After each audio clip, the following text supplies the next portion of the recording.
Everybody doing good out there? Yeah. Yeah? All right. My name is Jason Mendoza. I run My Rental Superstore.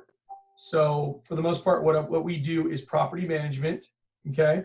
I'm not here to talk to you about property management today, though. Basically, what I'm here to do is to talk to you about how to find valuable investment deals in this market, because, I mean, if you guys have all seen it out there, and are you hearing that ringing in the background? Yes. Okay, let me see if I can get that out really quick. Okay, give me 1 second. And I'm gonna close this down. Let me see if I can get out of a couple of things that'll make that go away. That's better. Okay, everybody got the full screen again? Yeah. Okay, perfect. So again, just going over how to look for investment deals in this market, because as you know, the market has continued to go up. Even with COVID, we found a little bit of a down movement, or a stalling, if you will, not a down movement, but it basically stalled. Like for me, I've got quite a few investors. They buy, they sell. For a second there, everything went kind of on pause. Like in March, we had a bunch of offers, and then it all stopped. And now over the last like 3 months, it's there, and the prices are still going there. But what I'm finding is I see a lot of overpayment and whatnot, and I see a lot of issues with that. So what I do is I'm always out there on the look, trying to see if I can find some value.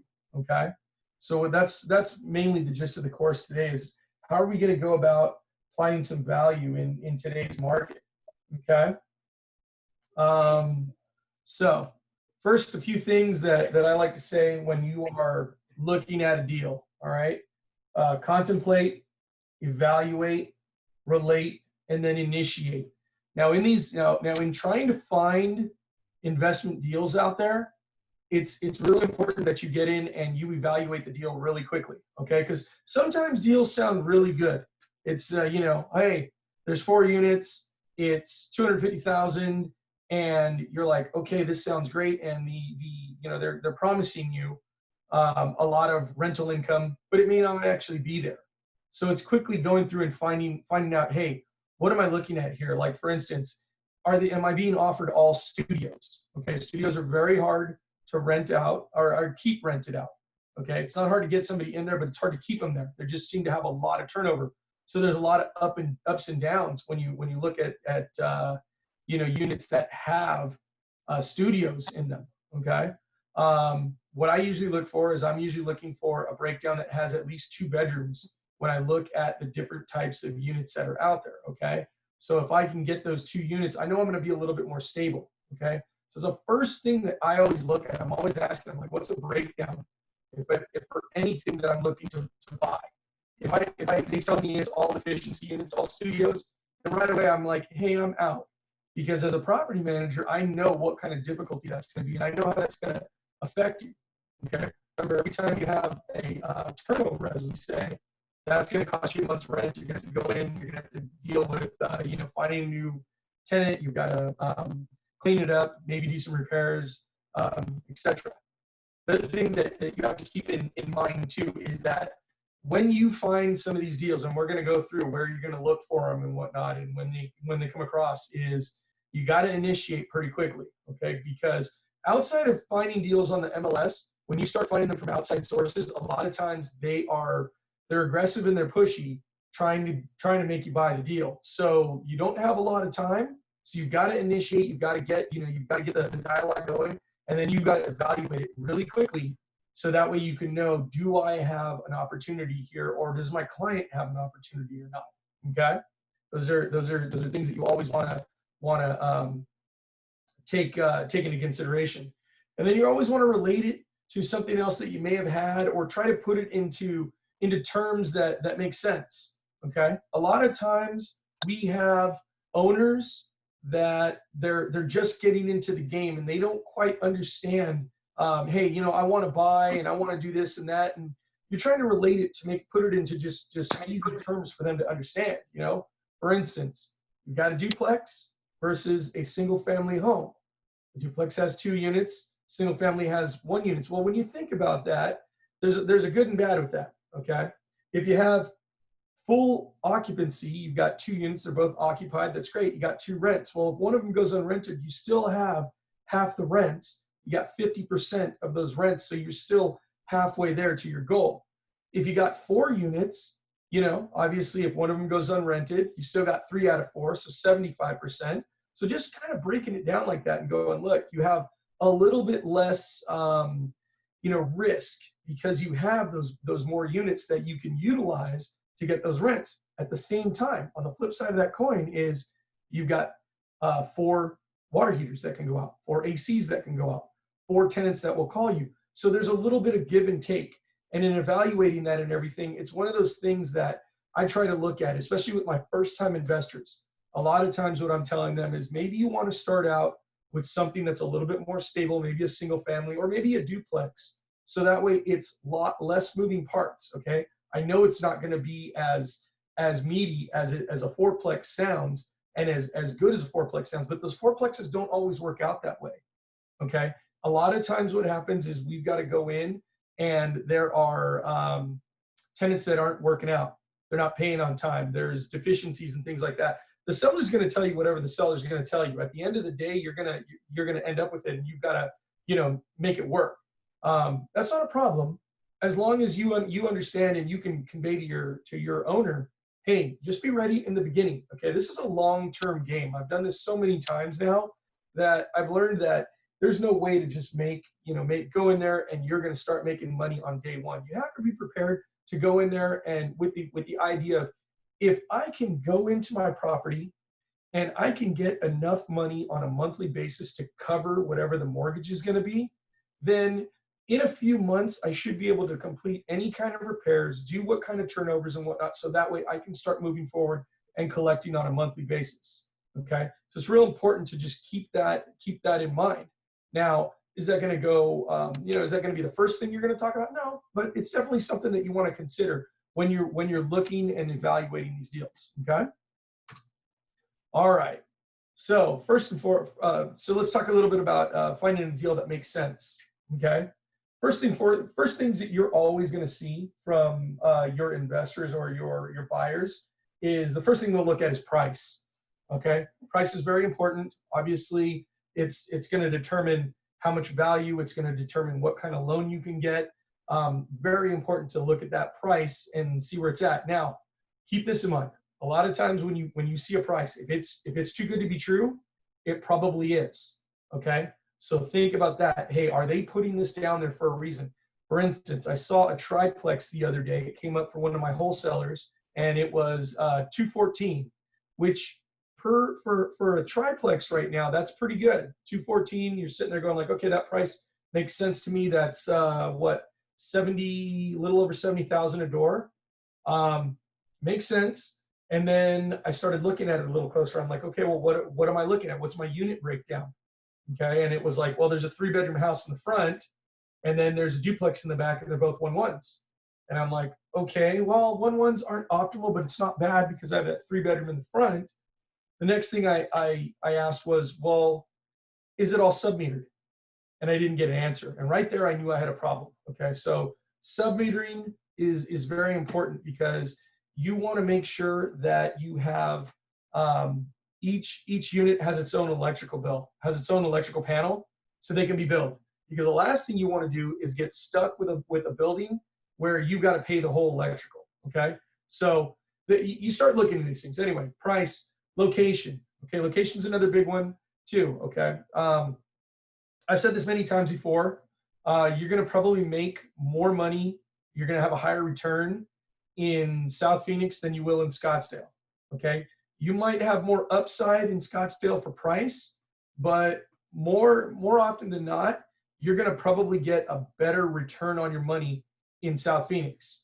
Okay, however, there are certain parts of South Phoenix that you need to be aware of. You know, there are drug neighborhoods down there. There are high crime neighborhoods and stuff like that. I know that we have RESPA and things like that we got to follow, and that's not what I'm saying. What I am saying though is from an investment standpoint, you just have to be aware of that. Okay, you got to be aware that Sunny Slope, there's a lot of drugs up there. You know, you're going to have problems there. You might have a lot of vacancies and turnovers and things like that. So there are little neighborhoods that you got to kind of search out and go, hey, you know, this doesn't work for me. But the point that I'm trying to make is you don't have to have a fourplex in McCormick Ranch in Scottsdale. It's perfectly fine if it's somewhere in South Phoenix, and you probably will make a better return on it. Okay, so just keep that in mind. Don't get too caught up in West Phoenix, South Phoenix, North Phoenix, this, that, and the other, but just do keep in mind that if I'm buying in Scottsdale, I'm buying in Chandler, then I'm not really going to get as high a return on that because I'm going to have to pay too much of a price for it. Okay, so you got to find that balance. That location becomes really key. All right.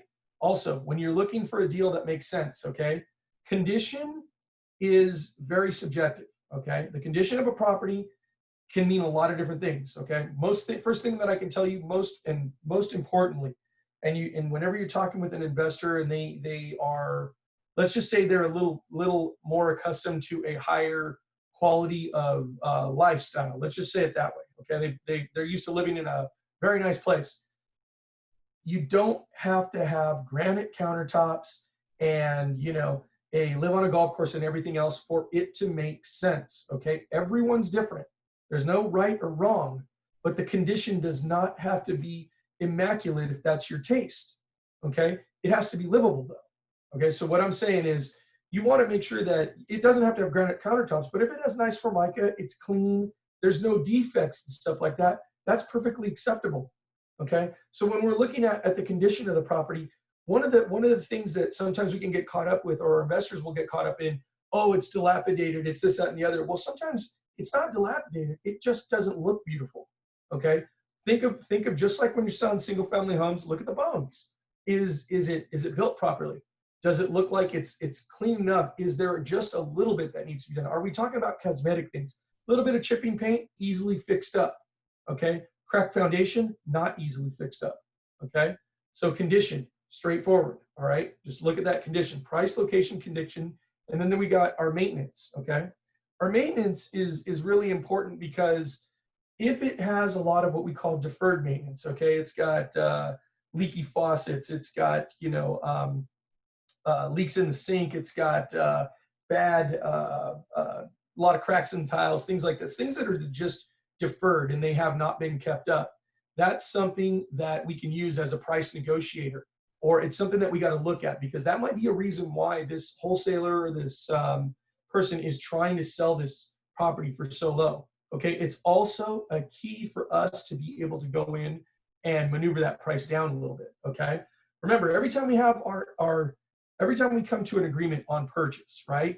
General standard AAR contract, we're going to get 10 days to do our BINSR. So that buyer inspection period, that may give us an opportunity that if we see that maintenance has been deferred, we can use that to kind of lower down that price as well. Okay. All right. Monthly costs, another issue that you're looking at in deals. For instance, monthly costs usually with multifamily, with any kind of investment, is going to be landscaping. It could be HOA. It's usually in multiple units, usually water, garbage, and sewer. It's very rare to find a property where water, garbage, and sewer is not paid for by the owner, that it's sub-metered. Every now and again, but it's very rare. Okay, so you're gonna, anytime you start to factor it in, that cost will be a cost that's going to go to the owner. So you gotta kind of look at that, and that cost will vary, but usually you can pencil in somewhere around $60 to about $75 a door on a monthly basis for water, garbage, and sewer.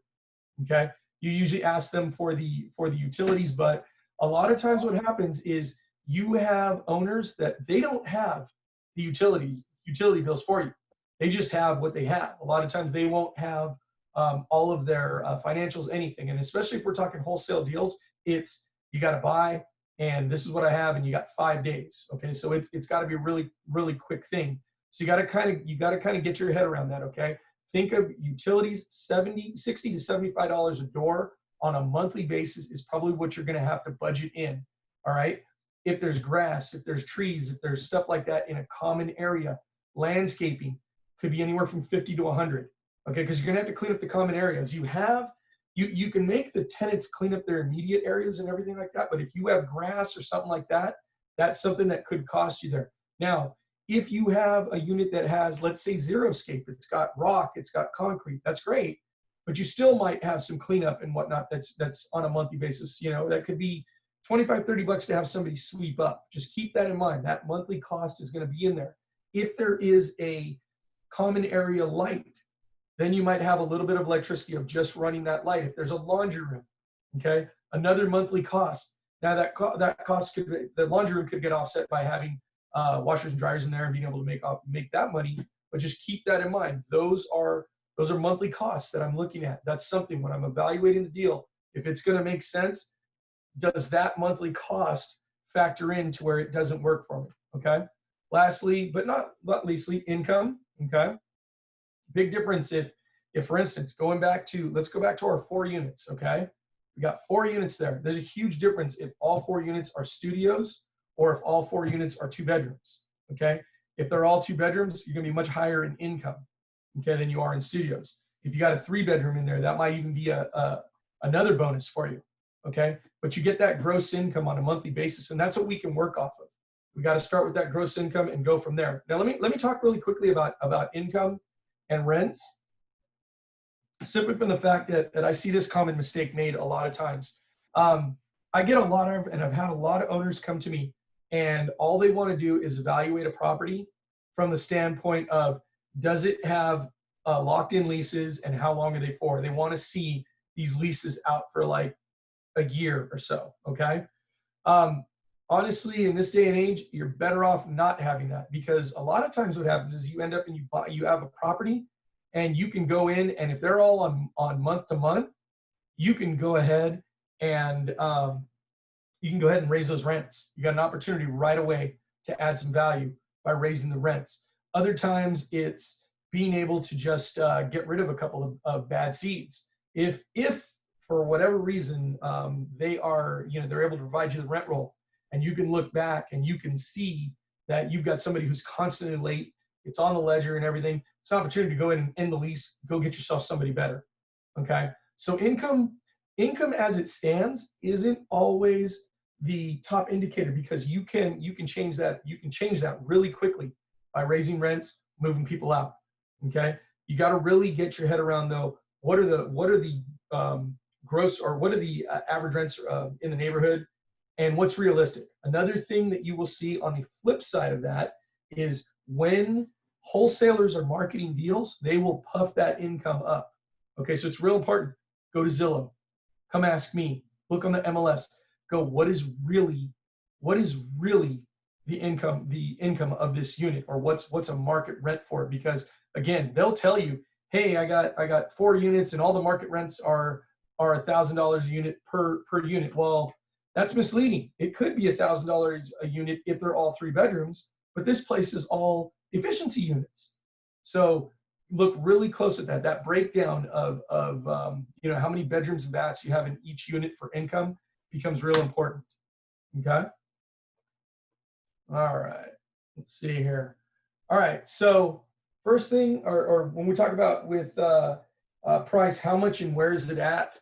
Couple of things, the price and location. I break down on the screen a little bit more things to look at.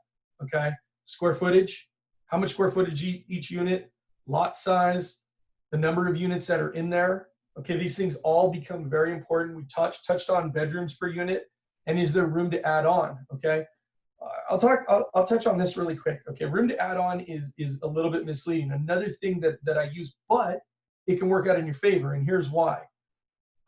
We have a lot of investors out there who get a lot of ideas. They're watching DIY shows, they're watching Flip Las Vegas, all this other stuff, right? And there is a value if the property does have room to add on. But sometimes that room to add on can be misleading because there may not be enough egress. There may not be the zoning for it or whatnot. However, it may be a nice little valuable chip for your owner to put in their pocket for down the road for when they go to sell. Because if you have that, that could be more valuable to somebody down the road. Another investor who may have, very deep pockets and may have all the ties into the city and everything else, and may be able to utilize that to add on to those extra units and get it rezoned and whatnot. But if they're going in there in the interim and they don't have all of that lined up, it is a little bit misleading, because there are times where wholesalers will say that. They'll be like, oh, well, you can add on if you just do this, this, and this. And then you go and look, and you find out that the zoning won't allow it. The zoning will only allow for R2, and you just can't add anything else out. So it is possible, but it's not realistic. And if your investor is a first-time investor, or if it's early in the game for you, it's not something that you want to take on right now. So it's like, okay, great, thank you very much, but that has no value to me right now, so I'm not going to overpay you for it. Okay, a little something to be able to tell them, hey, I like the fact that I can add on, but I can't really add on right now, so I don't really care. I'm going to offer you this in the price. Okay. Comparables, just like in everything else, look at your comps, see what everything's going for. One of the things that I do see with a lot of the wholesalers and people that are offering deals right now is they start coming out and looking at, sending you comparables. And the first thing you should go back at them with is, great, thanks for the comparables on retail, but this isn't a retail deal. This is a wholesale deal. So I'm expecting some sort of, discount on it. I'm expecting something for it. If you want to sell me a retail deal, put it on the MLS and I'll come buy it from you from that standpoint, and I'll get my commission. Okay. They will do that. So you run your comparables and see where they're at, and then discount down, like lop 10, 15, 20, 30% off right off the top, and go, does this make sense? Because is there enough value here for me to buy it from them? If there's not, then it's overpriced. And maybe what I got to be looking for is something else. Just move on. You will find some of these guys that are doing that. Okay, they're throwing it out there at market value. I've even caught them a couple times where I get a wholesale deal that's sent to me, and then I go to the MLS and it's listed there for virtually the same price. And I'm like, what are you doing? What is this? So just keep your eyes. Do your fact checking and everything when it comes to the comparables. Okay. We talked about location with city and whatnot. I myself have a lot of rental units, and quite a few of them in Glendale. Glendale works out really good. I always urge, hey, if anything comes up in Glendale, take a look at it. One of the reasons for Glendale is their utilities are cheaper. Every time I get something in Glendale versus Phoenix, I find out that I'm paying far less in water, garbage, and sewer. Okay, that's one thing. The police seem to be very easy to work with. The Phoenix police aren't bad. There's just they're covering a much bigger city, so it's not as they're not as responsive. So I do see a little bit of that from Glendale. And it's just a city that has a lot of multifamily zones. Okay, so in that aspect, I do like Glendale. There are a lot of parts of Phoenix that I have rentals in as well, so I like that as well. You just got to look city by city and just decide, does this work for me? Okay. Zoning, touched on that a little bit. Again, when you are looking at this, sometimes you just be real careful. Make sure you go and check for the zoning. There are links off the assessor's office and whatnot to look at a map and whatnot, try to find out what it is. If not, call down to the city and just ask them, how do I find out what this parcel is zoned for?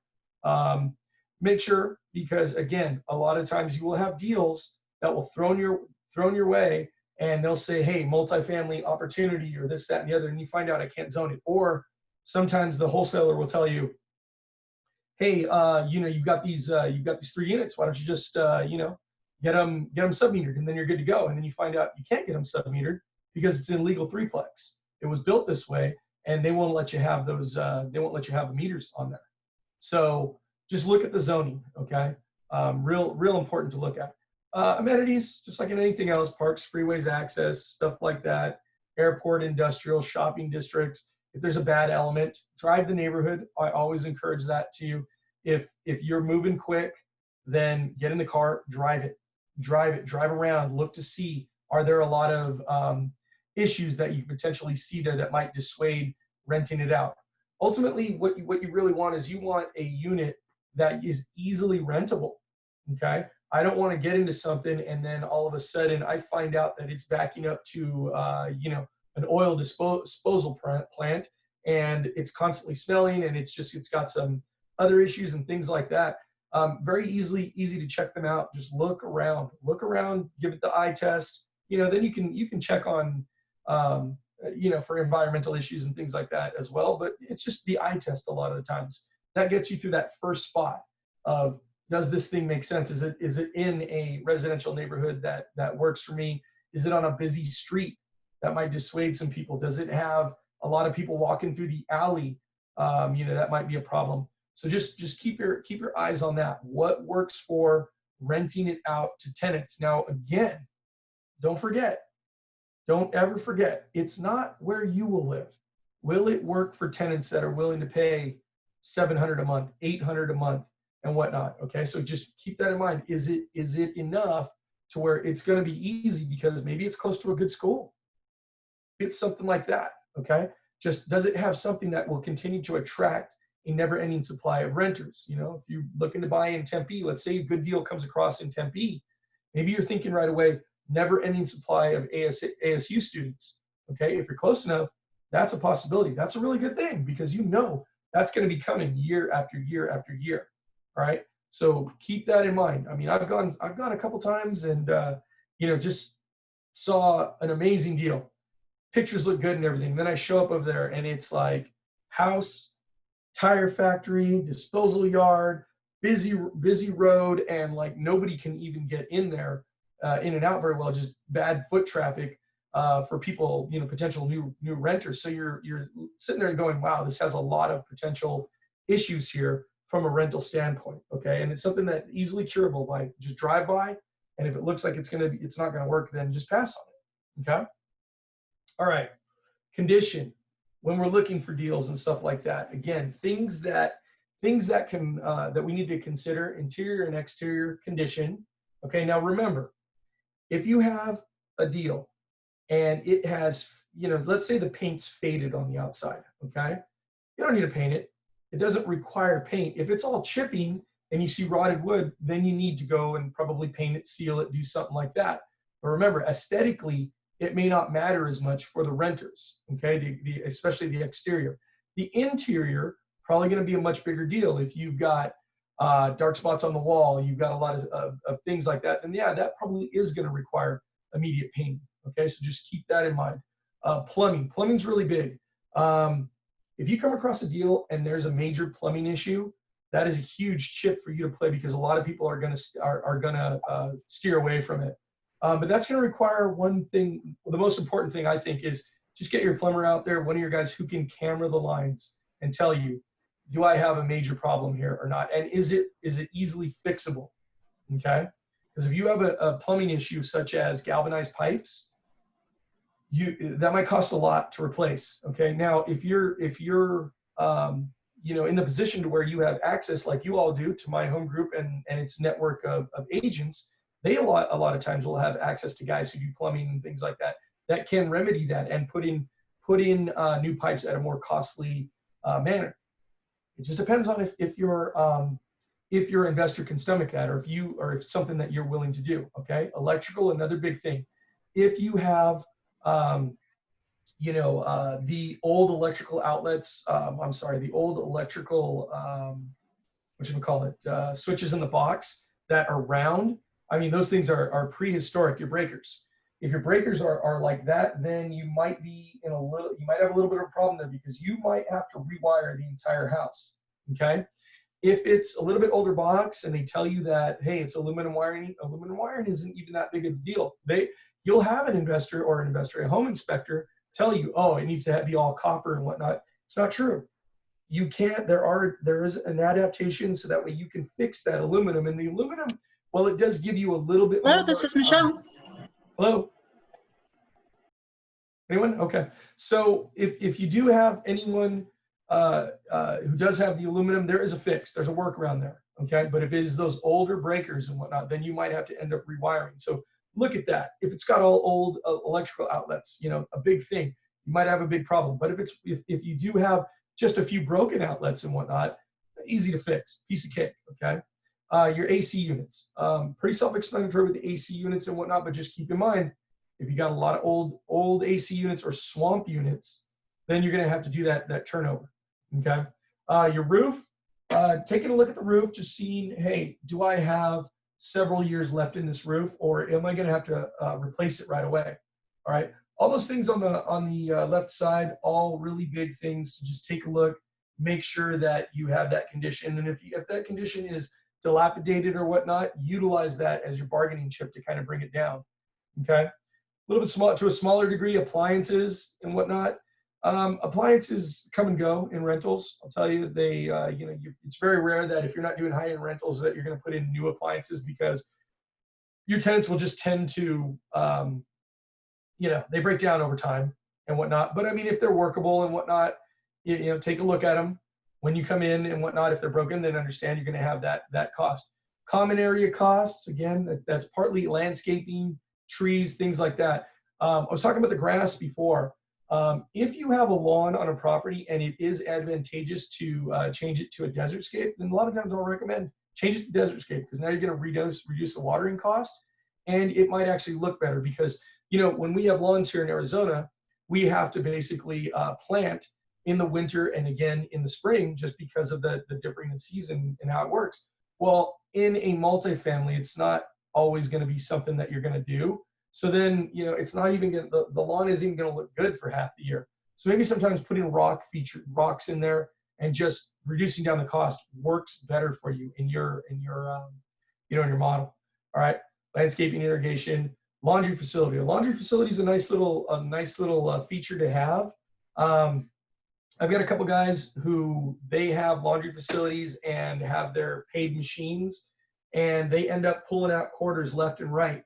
It works out really well for them. It is a nice little feature, and a lot of times, if it's a good enough laundry facility, it has enough in there. What it can do is offset all the cost of not only the power but the water, garbage, and sewer that you're paying on the property. So it's a nice thing. Plus, there are a lot of companies out there that will partner up with you. They will put the machines in there. They will monitor them. They will fix them and everything for a portion of the profit. So it makes it a little easier for you. Okay.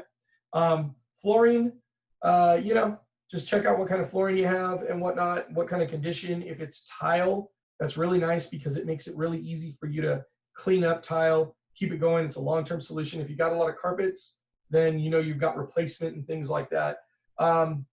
Depending on where you're at, I recommend trying to take all the carpet out of a unit as much as possible, just because it becomes a lot easier to maintain.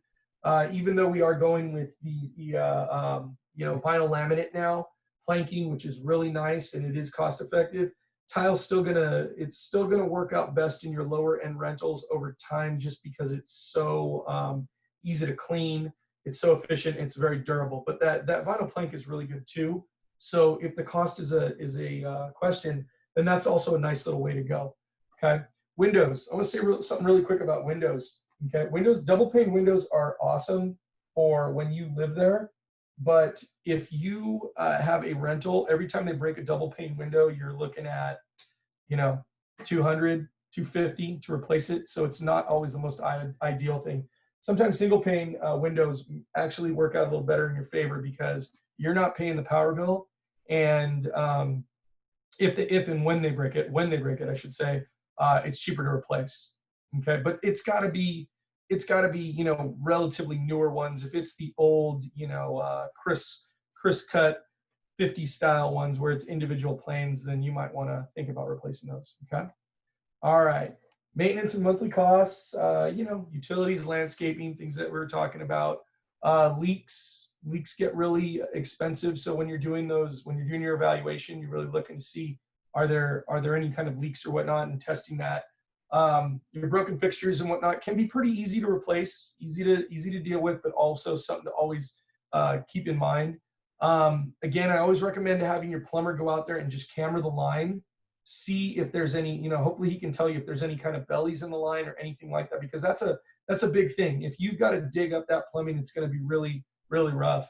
Your AC upkeep, when you are evaluating a deal, have your AC guy go through there and tell you, hey, what does it look like? How long do you think I have life left in this AC unit? So that way I can, try to maximize it. Make sure that you get, have your AC guy go out there every year at least in March and do an upkeep on it, because it just will make your life easier. Management is always a cost when you're evaluating a deal. You're going to look at anywhere from 8 to 10% for most management companies. Some will have flat fees and whatnot, but 8 to 10 is a good amount to pencil in. You know, you want to find a good manager. It's going to take care of it. It's going to keep on top of it, and then also look to push rents for you, because ultimately, a lot of times when you're looking at these deals, you're not looking at them, you know, so you can move in or whatever. You're looking at them as an investment, and you want somebody that's going to push that investment for you and kind of coach you through and tell you, hey, this is what I'm you know, recommending and whatnot. And you want your clients to be able to come back to you and ask you, hey, what do you think about these things, and be able to help them make an educated decision on management. Roof, we talked about. Paint. Storage is always something that could be there. The storage units, if they're on site, you can sometimes get a little bit more for monthly rent. Your parking lot shouldn't be much of a cost, but there is maintenance at some point. At some point, you're going to have potholes. Things are going to break down. You know, the Arizona sun is just baking on it all year. So it's looking at it. If you're going in right away, then, you know, hopefully the surface is still in pretty good shape. But if it's not, then it's evaluating. Do I have to do anything with the parking lot? Okay. And we talked about laundry and vending already. Okay. Penny saved is a penny earned, but a penny spent can bring more dollars than saved pennies. You know, sometimes when you go in, it's a catch-22. You know, you don't want to have to spend too much more out of pocket, but sometimes it makes sense and it's necessary in order to bring those rents up. Okay, so when they're evaluating and or when you're continuing on with your rentals, at a certain point, you know, like I said, things are going to break down. You are going to have issues. You are going to need to put some money into the property. It's just spending it in the right manner. Okay. A lot of times in single family, what we're always talking about is upgrade the kitchens, upgrade the toilets and the restrooms and whatnot. And those are big important parts. Okay. In single family, sometimes it might be more, you know, replace the cabinets, paint the cabinets, upgrade them, fix the dilapidated issues that go on over time. You just remember, you're going to have tenants that they're not owners. They live there. They may not care so much about the unit, so they're going to cause a little damage here and there. So at certain points, it's trying to find that balance of, do I need to spend some money now, or can I wait? Can I save up for it? And I always recommend that you always save money from whatever you're earning. Okay, if you're $900 a month positive, you're trying to save money.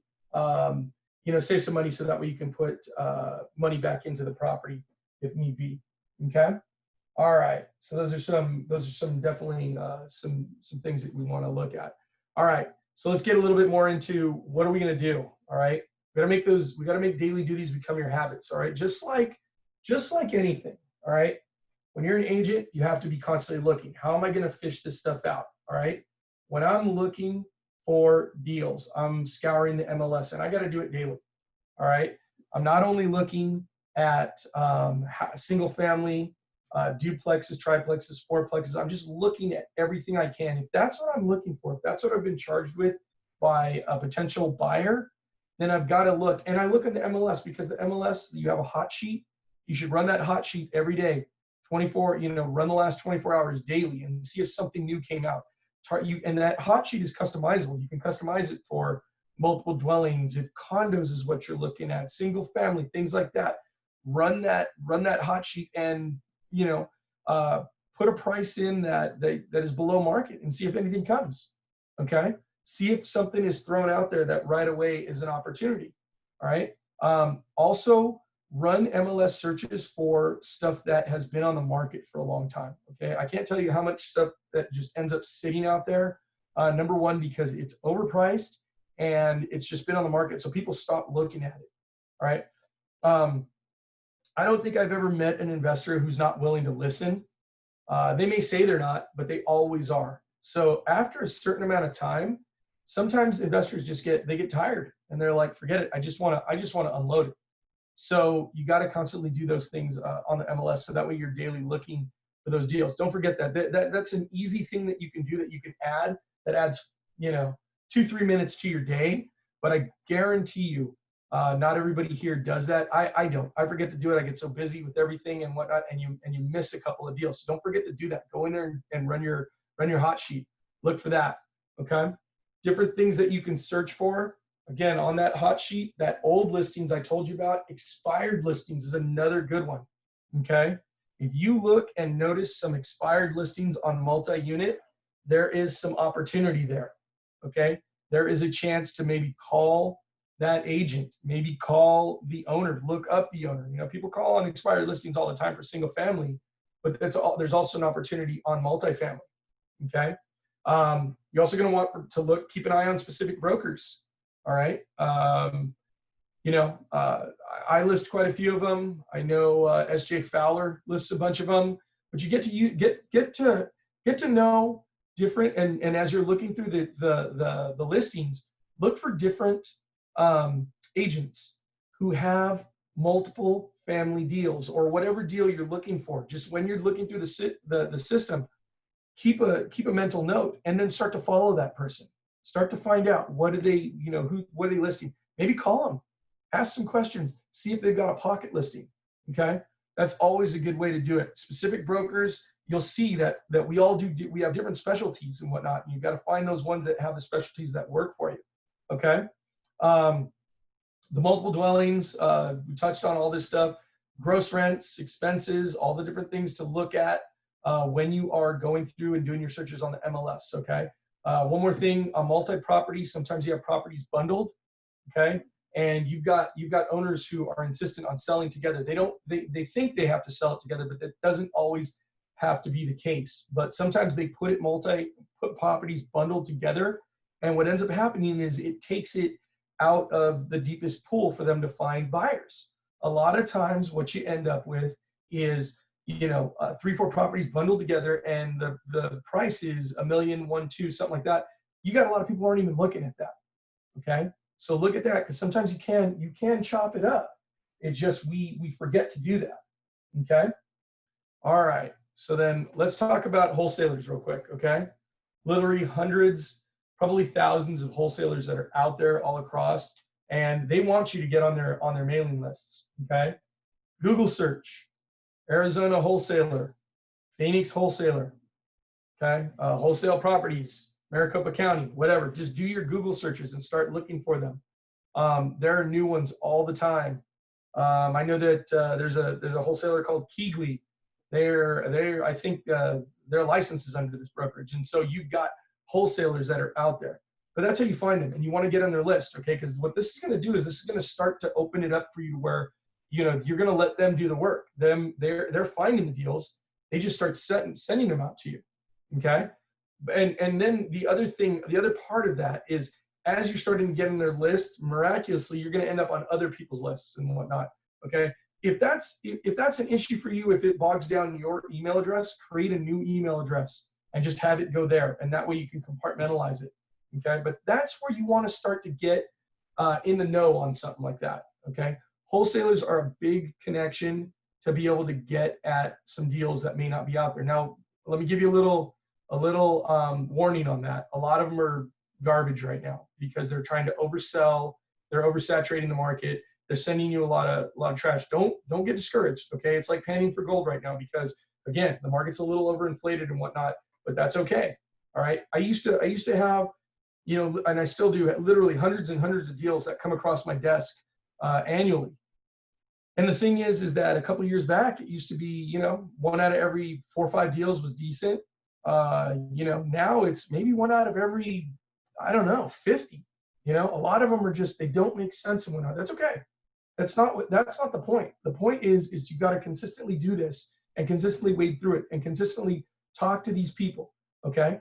And start working on getting familiarized with this stuff. Go through the motions, go through the progression of how much gross rents, how much are my expenses, how does it all work? So that way you can educate and know, how do I look for these deals? Okay, whether you're going to be the investor or you've got somebody who wants to be an investor, the best thing you can do is educate them. And again, do a mock deal again and again and again, so you get comfortable with looking at it. And then eventually what happens is I open these things up and I look, and a lot of times it's 10 seconds. I'm like, yeah, I'm out, pass.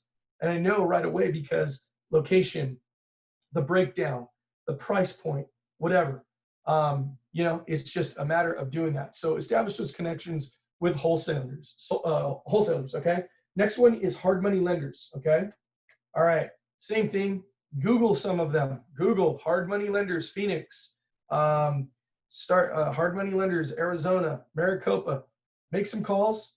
These guys are looking for agents and buyers and whatnot. So you bring value to them. Just like the wholesalers, you bring value, whether you're the investor, you're the client, whatever, you have value because you have connection to all these other buyers. Okay. A couple things about the wholesalers. You know, let's talk a little bit about them. With them, when you get them set up and you establish a connection with them, they can be valuable because a lot of times what happens is when you find a deal, and you'll have to talk this over with some of your clients and just keep this in mind for yourself. On the wholesale end, on hard money, on the other side of it, you got to close quick most of the time. They're not going to wait 30, 40 days for you. They're going to say, give me 5 days, close it. Okay. Hard money lenders are real key because they can close quick. And so it's one of those things where you close with the hard money lender and then refinance it into conventional. That's a good thing to do. But especially when your clients don't have all the money, all the cash in hand, hard money lenders are a good way to be right now. You know, you can be anywhere from, 8.99 to 12, 13%. Sometimes they have interest only options. Sometimes they can lend based upon the ARV. The ARV is after repair value. Okay. And so that after repair value means they look at it going like, okay, well, if you fix it up, it would be worth this. It's this now. Okay, I'll lend you this based on that.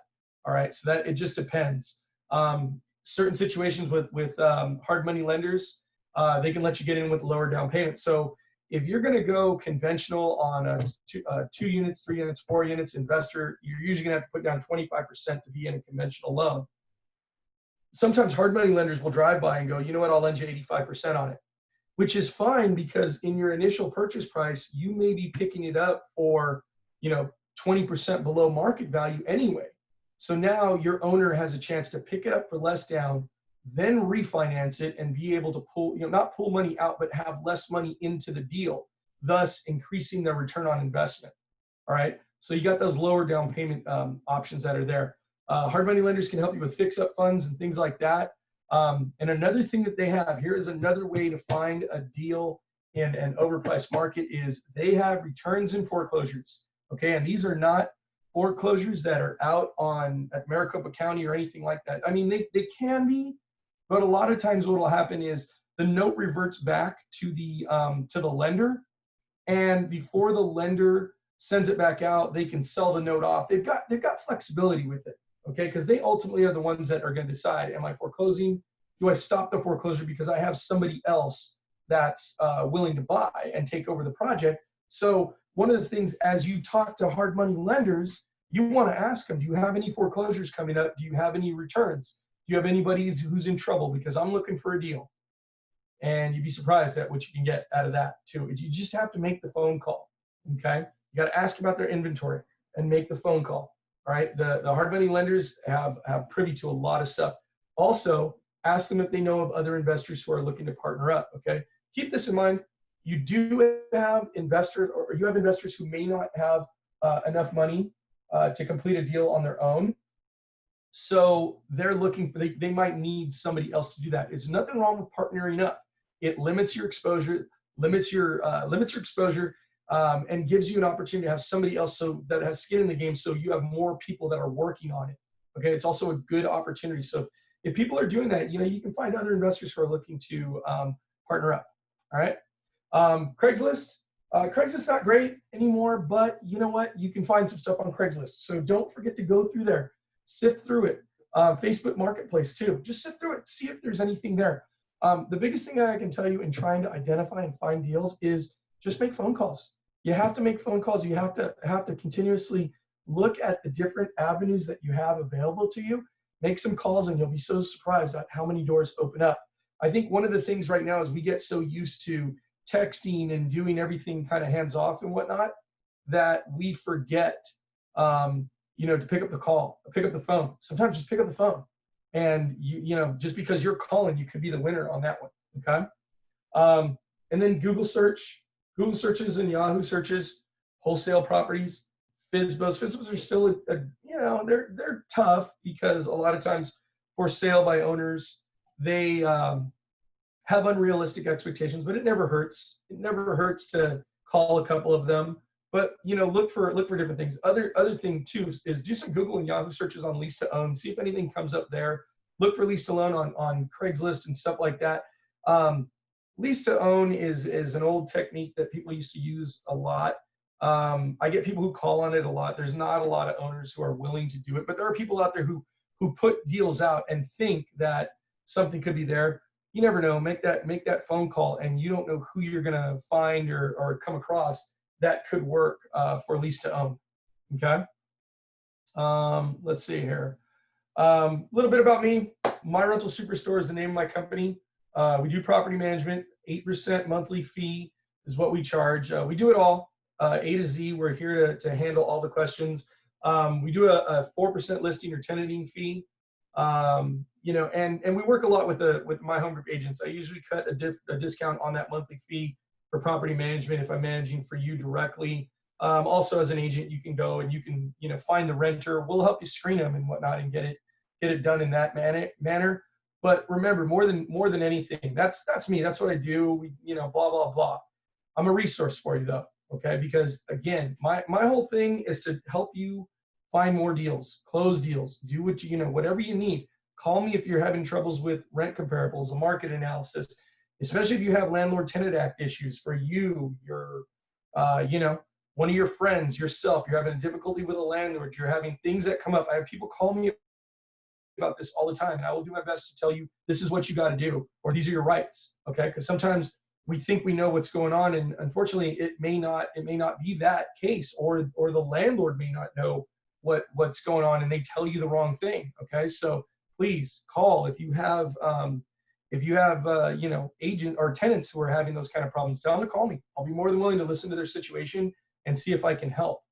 Okay, if you are, let's say you've got tenants let's say you've got renters that you're trying to find a deal for, find a rental for them, and you're getting some weird stuff on screening or security deposits or anything like that, call me, and I can tell you whether the property management company is being reasonable or not.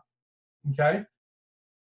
Sometimes they're just not. Sometimes there are property management companies that are just completely unreasonable with the way that they screen stuff and whatnot. And I can tell you, hey, is it legit, or are they just kind of giving you the runaround?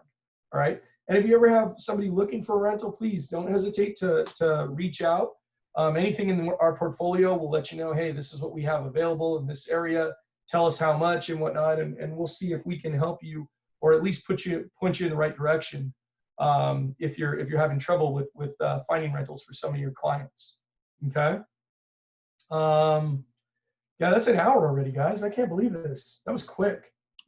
Unbelievable. Does anybody have any questions or anything like that? I usually break and have people jumping in left and right when we're live, but I know this is a little different.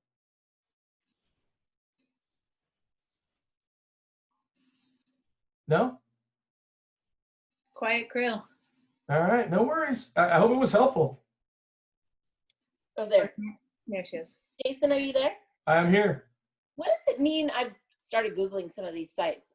Cherry picked mean on these wholesaler sites. Well, I don't know well, cherry picked would just mean literally in the sense of it's cherry picked for you. It's it's a good one. It's puffing basically.